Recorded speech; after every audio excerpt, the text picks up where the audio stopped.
warahmatullahi wabarakatuh. Kami dari kelompok 4 akan mempresentasikan tentang etika dan kode etik profesi humas.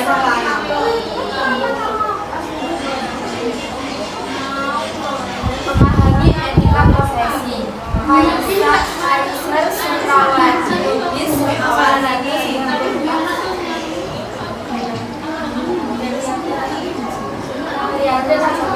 berpendapat bahwa etika profesi merupakan sikap hidup dalam bentuk keadilan, menawarkan pelayanan profesi untuk masyarakat dengan mengurai keteraturan dan kemampuan pelayanan berupa kewajiban masyarakat. Menurut etika profesi merupakan sikap etis dalam bentuknya jurnalisme, pers,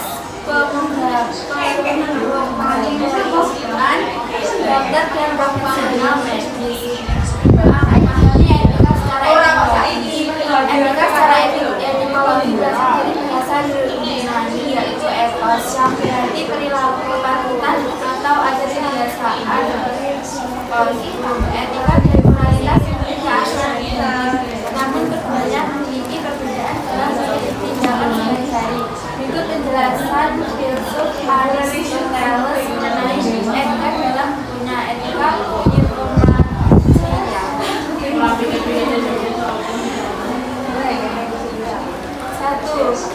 Terminus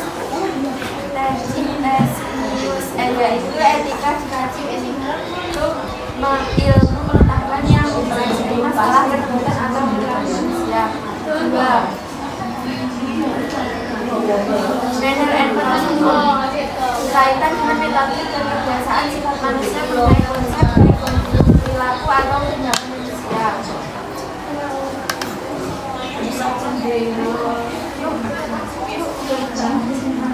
B. Memahami profesi secara umum. Profesi merupakan singkatan dari kata bahasa Inggris profes dalam bahasa Yunani yaitu yang berarti janji memenuhi suatu kewajiban dengan melakukan tugas tertentu secara tepat atau baik. Contoh profesi yaitu pada bidang hukum, keuangan, militer, teknik, kedokteran, dan desain. C. Memahami profesi secara khusus menurut para ahli. 1. Saint Egas 1962 menyatakan bahwa profesi merupakan kumpulan pekerjaan yang menetapkan standar sangat spesifik diperoleh melalui peran khusus pekerja dalam masyarakat. 2. Tugas essay 1963 klaim bahwa dirinya lebih tahu dari kliennya mengenai yang diderita atau permasalahan kliennya. 3. Daniel Bell berpendapat bahwa profesi merupakan kegiatan intelektual yang mempelajari termasuk pendidikan formal dan informal. 4. Paul F. Komenis menyatakan bahwa profesi merupakan komunitas moral yang memiliki cita-cita nilai bersama. 5. Kamus Besar Bahasa Indonesia. Menurut KBBI, merupakan bidang pekerjaan berdasarkan keterampilan tertentu seperti kejuruan dan keterampilan. 6. Kabar Barten berpendapat bahwa profesi merupakan suatu komunitas moral dengan cita-cita nilai bersama. 7. Siti Nafsia berpendapat bahwa profesi merupakan suatu pekerjaan yang dikerjakan untuk mencari nafkah dan melayani kepentingan publik. 8. Doni Kusuma berpendapat bahwa profesi merupakan pekerjaan berupa jabatan dalam hierarki birokrasi membutuhkan keterampilan tertentu. Macam-macam etika. Orang beretika adalah orang yang mampu memahami kewajibannya secara utuh dan menyeluruh dalam prinsip keseimbangan. Menurut Bell 1991, etika terbagi dua macam sebagai penjelasan berikut. 1. Etika deskriptif merupakan etika secara tulis dan rasional mengkaji sikap perilaku manusia serta diperlihatkan oleh setiap manusia sebagai sesuatu yang berada dalam kehidupan. 2. Etika normatif merupakan etika yang menetapkan berbagai sikap dan perilaku manusia serta harus dimiliki oleh manusia. Etika normatif dapat diartikan sebagai berbagai hal yang harus dilakukan orang jenis tindakan dan dalam kehidupan. Karakteristik profesi. Berdasarkan artikel International Encyclopedia of Education, terdapat 10 karakteristik yang pas dalam suatu profesi. Berikut pemaparan 10 karakteristik tersebut. 1. Suatu bidang pekerjaan terorganisasi berdasarkan jenis intelektual yang semakin diperluas dan berkembang. 2. Suatu teknik intelektual. 3. Aplikasi praktis dari teknik intelektual untuk masalah praktis. 4. Masa pelatihan dan sertifikasi yang panjang. 5. Beberapa standar dan pernyataan terkait etika yang dapat dilaksanakan. 6. Kemampuan dalam kepemimpinan pada profesi itu sendiri. 7. Asosiasi anggota profesional yang menjadi kelompok dekat dengan kualitas komunikasi tinggi di antara anggotanya. 8. Pengakuan sebagai profesi. 9. Kepedulian untuk menangani pekerjaan profesional secara bertanggung jawab. 10. Hubungan yang berkaitan dengan profesi lain.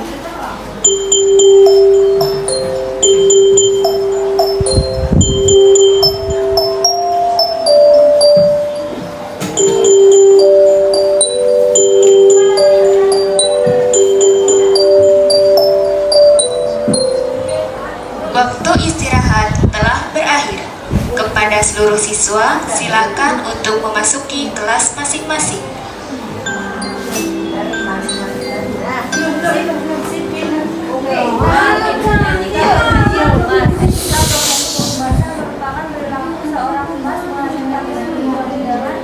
Yang berlaku untuk membangun hubungan harmonis dengan pelanggannya.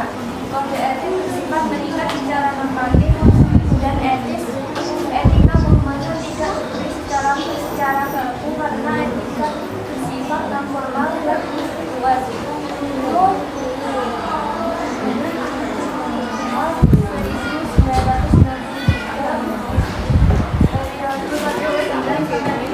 Secara umum, pembahasan memiliki 4 prinsip etika profesi. Berikut pembahasan keempat prinsip etika profesi. Tanggung jawab. Tanggung jawab sebagai akibat atau dampak dari pelaksanaan pekerjaan atau kegiatan sesuai dengan fungsinya.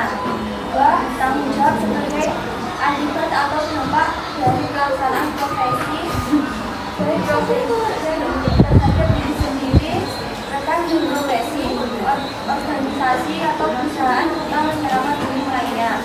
B. Kebebasan. Para profesi bebas terlibat dan bertanggung jawab dalam batas aturan main yang telah ditetapkan oleh kode etik sebagai standar perilaku profesional. C. Kejujuran. Para profesional berperilaku jujur, loyal, merasa dihargai dalam pekerjaannya, mengakui kelemahannya dan tidak menyombongkan diri. Akhir keadilan. Setiap profesional memiliki tanggung jawab menjalankan profesinya dan tidak melanggar hak orang lain atau lembaga atau institusi. Berikut pasal-pasal yang menjelaskan mengenai kode etik profesi kehumasan berdasarkan asosiasi perusahaan atau API. Pasal norma-norma perilaku profesional. Pasal 2 menyebarluaskan informasi. Pasal 3 media komunikasi. Pasal 4 kepentingan strategi. Pasal 5 informasi rahasia. Pasal 6 tentang pembayaran. Pasal 7 sumber-sumber pembayaran. Pasal 8 memberitahukan kepentingan keuangan. Pasal 9 pembayaran berdasarkan hasil kerja. Pasal 10 menuntut diri pekerjaan anggota lain. Pasal 11 imbalan kepada karyawan kantor-kantor umum. Pasal 12 karyawan anggota parlemen. Pasal 13 mencalonkan anggota lain. Pasal 14 instruksi pemerintah anggota lain. Pasal 15 nama profesi. Pasal 16 kode etik. Pasal 15 evaluasi. 1. Upaya anggota PLSA mempromosikan perwujudan kondisi moral dan budaya sehingga kemungkinan orang mencapai martabat manusia yang tinggi dan menikmati hak-haknya sendiri seperti disyaratkan oleh Deklarasi Universal Hak Asasi Manusia. B. Mengembangkan model dan saluran komunikasi dengan mempromosikan aliran bebas dari semua informasi yang relevan. C. Menganggap hubungan antara profesinya dengan publik, perilakunya, bahkan kepribadiannya mempengaruhi masyarakat secara keseluruhan dalam menghargai profesi tersebut. D. Menghormati prinsip moral dan ketentuan Deklarasi Universal Hak Asasi Manusia dalam melaksanakan tugas profesionalnya. E. Menghormati dan memajukan martabat manusia dengan semestinya serta mengakui hak setiap individu untuk dipertimbangkan sesuai kepentingannya. F. Mempromosikan premis moral, psikologis, dan intelektual dialog dalam arti sebenarnya. 2. Usaha anggota PRSA itu apa? Perusahaan asosiasi. A. Bertindak dengan baik sehingga senantiasa menerima dan memelihara kepercayaan dengan setiap ketika berhubungan. B. Bertindak dalam segala keadaan dengan memperhatikan kepentingan masing-masing pihak, organisasi tempatnya bekerja, dan kepentingan umum. C. Melakukan tugasnya dengan itikat baik, menghindari bahasa yang dapat menimbulkan ambiguitas atau kesalahpahaman, dan mempertahankan loyalitas kepada klien atau pemberi kerja di masa lalu maupun sekarang. 3. Larangan anggota PRSA. A. Meninggalkan kebenaran untuk keperluan lain. B. Menyebarkan informasi palsu tentang fakta yang terbukti atau tidak diketahui. C. Terlibat dalam bisnis atau melakukan sesuatu secara tidak etis, jujur, atau yang dapat merusak martabat dan integritas manusia. D. Menggunakan metode atau teknik manipulatif yang ditujukan untuk membangkitkan berbagai kemampuan dasar untuk mengenai seseorang. Bab 1. Ketentuan umum pasal 1. Etika adalah nilai-nilai moral yang mengikat dalam bersikap, dan berperilaku dalam pelaksanaan tugas, fungsi, wewenang, dan tanggung jawab. 2. Kode etik Humas pemerintahan adalah pedoman bersikap, berperilaku, bertindak, dan berikat para praktisi humas pemerintah. 3. Profesi adalah pekerjaan yang menuntut keahlian, keterampilan, dan pelayanan tertentu berdasarkan pelatihan, pengetahuan, dan kemampuan yang sesuai standar kompetensinya. 4. Hubungan masyarakat pemerintah. Untuk selanjutnya disebut humas pemerintah adalah aktivitas lembaga dan atau individu yang melakukan fungsi manajemen dalam bidang komunikasi dan informasi kepada publik, pemangku kepentingan atau stakeholder dan sebaliknya. 5. Pemerintah pusat dan atau pemerintah daerah sebagaimana dimaksud pasal 1 ayat 4. 6. Tugas pemerintahan adalah tindakan yang dilakukan oleh suatu instansi atau perusahaan dalam usaha membina hubungan yang halayak internal dan eksternal, dan membina martabat instansi atau pemerintahan dalam pandangan halayak internal dan eksternal guna memperoleh pengertian, kepercayaan, kerjasama, dan dukungan dari halayak internal dan eksternal dalam pelaksanaan tugas pokok dan fungsi. 7. Lembaga humas pemerintahan adalah unit organisasi dalam suatu lembaga pemerintahan yang melakukan fungsi manajemen bidang komunikasi dan informasi. 8. Humas pemerintahan sebagaimana dimaksud pada pasal 1 ayat 6 meliputi humas yang berada pada lembaga atau instansi pemerintahan baik pusat maupun daerah sesuai NKRI. Humas yang berada di lingkungan BUMN dan BUMN. 9. Komunitas pusat adalah organisasi profesi humas pemerintah yang anggotanya instansi pemerintah dan departemen lembaga pemerintah, departemen lembaga negara maupun BUMN. 10. Komumasda adalah organisasi profesi humas pemerintah yang anggotanya pemerintah daerah baik vertikal provinsi, kabupaten, kota, BUMD maupun instansi nasional. 11. Badan Kehormatan Baku Humas atau Bakumasda adalah badan yang bertugas mengawasi mendapatkan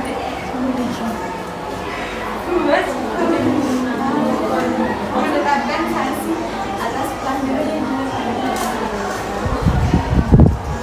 12. Keanggotaan Baku Humas Pusat atau Bakumasda meliputi semua unit humas yang berada di instansi pemerintah. 1. Memahami kode etik. Kode etik adalah sistem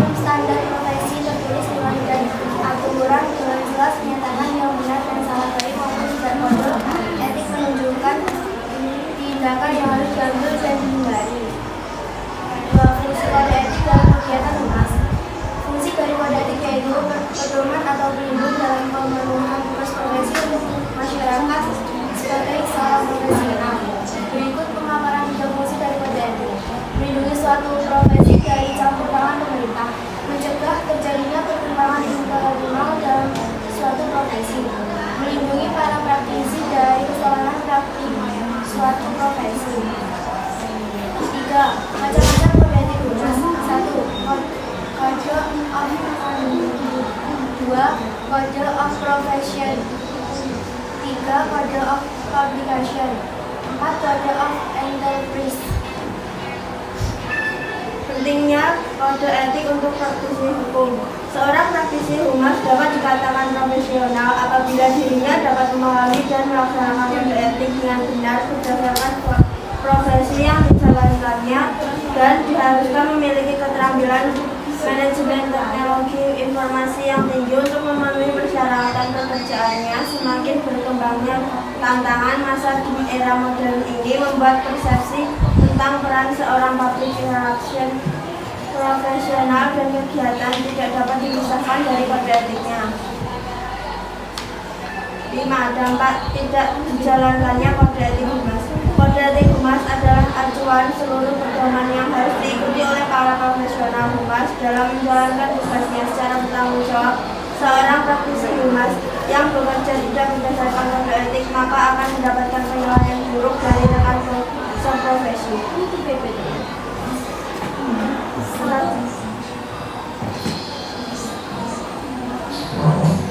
Satu, pengakuan. Dan pengakuan terhadap kemampuan dan keberadaan seseorang sebagai profesional secara resmi. Profesional harus memiliki keahlian, keterampilan, pengalaman, pengetahuan tinggi, serta manfaat dalam melaksanakan pelayanan kepada individu masyarakat, organisasi, lembaga maupun negara. 2. Organisasi.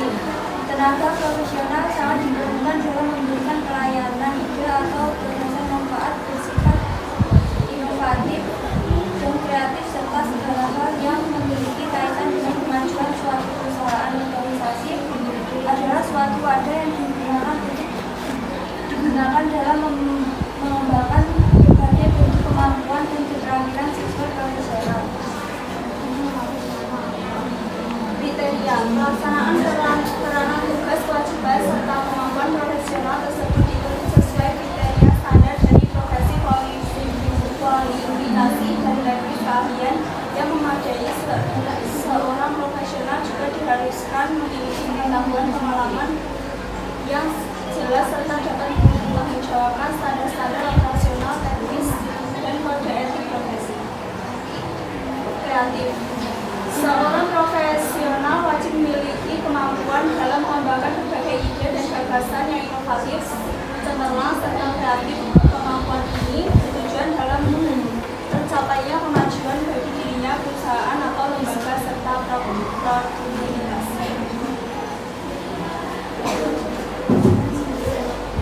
5. Konseptor. Seorang profesional harus memiliki kemampuan menciptakan berbagai bentuk kerja atau manajemen humas yang jelas. Kemampuan konseptor yang dimiliki terkait bidang perencanaan, strategi, koordinasi pelaksanaan, komunikasi, serta evaluasi. Kemampuan tersebut wajib dimiliki dalam pencapaian rencana kerja jangka pendek maupun jangka panjang, serta maupun menciptakan suatu citra atau image yang baik.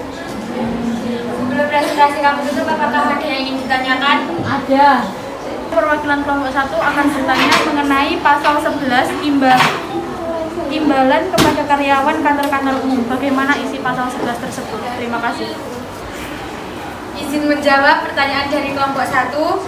Seorang anggota tidak akan menawarkan atau memberikan imbalan apapun dengan tujuan untuk memajukan kepentingan pribadinya atau kepentingan klien kepada orang yang menduduki suatu jabatan umum apabila hal tersebut tidak sesuai dengan kepentingan masyarakat luas. Apakah ada yang ditanyakan lagi? Ya. Sekian presentasi dari kami. Bila ada kurang lebihnya mohon maaf. Wassalamualaikum warahmatullahi wabarakatuh.